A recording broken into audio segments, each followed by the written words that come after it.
So here we are with our Fly Zone Diablo, ready to take off. Controller is set up. We've got our airspeed graphics. We're going to go up to half throttle, which you can hear. There's exactly half throttle.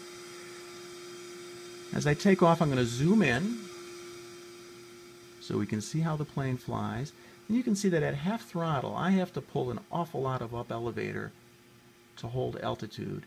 And in fact, she stalls and will not fly at half throttle. Let's try that again.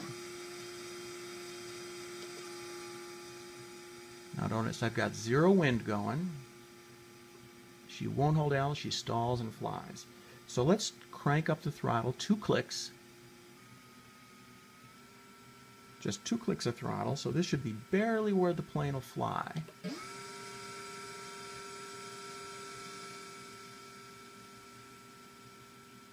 I worked this out beforehand, so I know she'll fly if I'm careful and smooth on the controls. I can hold altitude with full up elevator trim at this configuration. There we go. Flying past the windsock, you can see that there's zero wind on my simulator. And she's sloughing along just barely in the air. Now, I'm going to show you what happens when I let go of the controls. Whoops. Get back up there. Alright, I'm just going to let go of the controls, hands off. You can see the controls here. I won't touch them again. And our plane falls into a nice gentle turn, holding airspeed of 26 miles per hour at, well, she's losing altitude a little bit. 5, 4, 3. Looks like we need a little bit more throttle just to hold altitude. Let's try it again.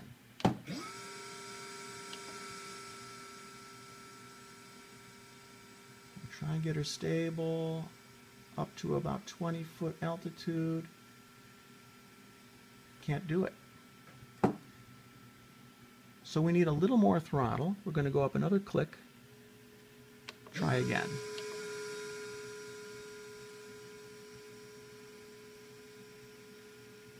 Bring her back around toward us.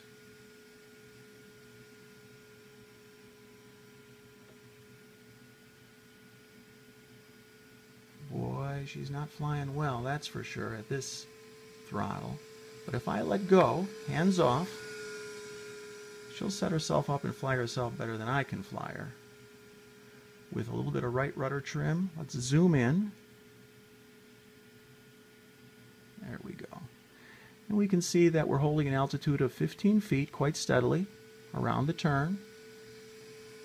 Airspeed 27 miles per hour. Now with a ground speed, with a wind speed of 0, the ground speed will also be 27 miles an hour. The two are the same when the wind speed is 0. So she's moving through the air at 27 miles per hour and along the ground at 27 miles per hour. Still just barely enough throttle to keep her in the air. And there she's scraping and she comes down. So we've really got the plane trimmed out. I'm not going to mess with any of the controls at this point. We're just going to click the start button and take off again. We'll zoom in. And once I get her in a nice stable turn where you can see the windsock, I'm going to start the wind going. Now, believers in the downwind turn myth would tell you that as soon as she starts turning downwind, she's going to lose airspeed. Alright, hands are off. Let's page up and watch on the bottom left. Wind speed is now 1, 2, 3. I'm actually accelerating the wind as she's turning downwind, which is at my disadvantage. She's coming across wind now. We're up to 6, 7, 8, 9, 10, 11, 12. See the windsock going? Now we're going back upwind. I'm going to go to 15 miles per hour. When this plane is only going 23 miles an hour airspeed, 24, 25, she's turning downwind. Airspeed 24? Well, 24, 24, straight downwind. What happened? Airspeed didn't drop one little bit. I can guarantee you it never will. Any of you who have any simulator can try this on your own. We're turning upwind now, and you can see how the plane just sort of hovers in space as it's barely making any headway against the wind. And now we're turning again downwind. Let's change our zoom so you can see a little bit better the direction of the plane. Wind is going that way. Airspeed has never changed. If you want to keep your eye on that, 25 miles per hour. We're going straight upwind now. Coming across wind. 25 miles per hour airspeed. Turning downwind. 24. Well, we lost a mile per hour. Big deal. Straight downwind. 24 miles per hour. And I'm sure the altitude never changed much during this entire flight. Let's try it again. Now you can see with that wind speed, this airplane, as I've got the throttle set and trimmed out, can barely make any headway at all.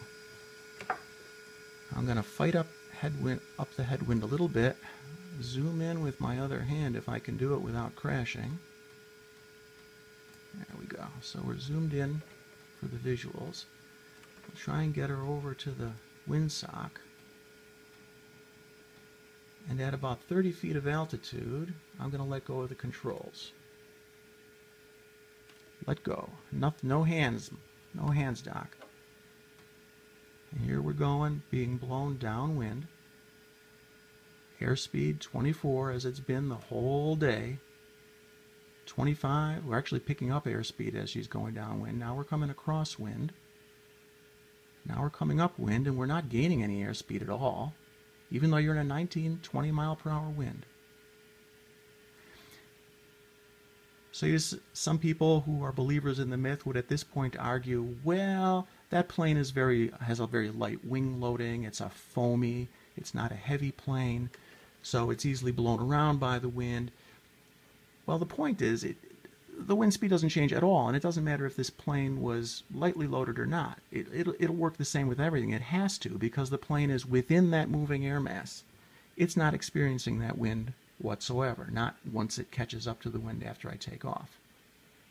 You want to turn the wind up further? Let's do it. We'll page up to where the wind speed is the same 25 miles per hour that this plane flies at. You can even hear the wind. And we'll start out again. Whoa! Can I even make headway against this wind? If I keep my nose down, I should be able to just hover in space. That's the best I can do, because we've got 26, 27 miles per hour airspeed, and we've got a wind going. At this point, it's reading 30. Nonetheless, I'll take my hands off the controls and let her fly herself. Hands off. She's turning downwind. She's not losing altitude, and she's not losing airspeed. She's coming around nicely. We'll zoom in. Well, she is zoomed in. Coming across wind. She's being blown way down the field, so ground speed going downwind is more like 50 miles per hour, but airspeed still 26, 27 miles per hour.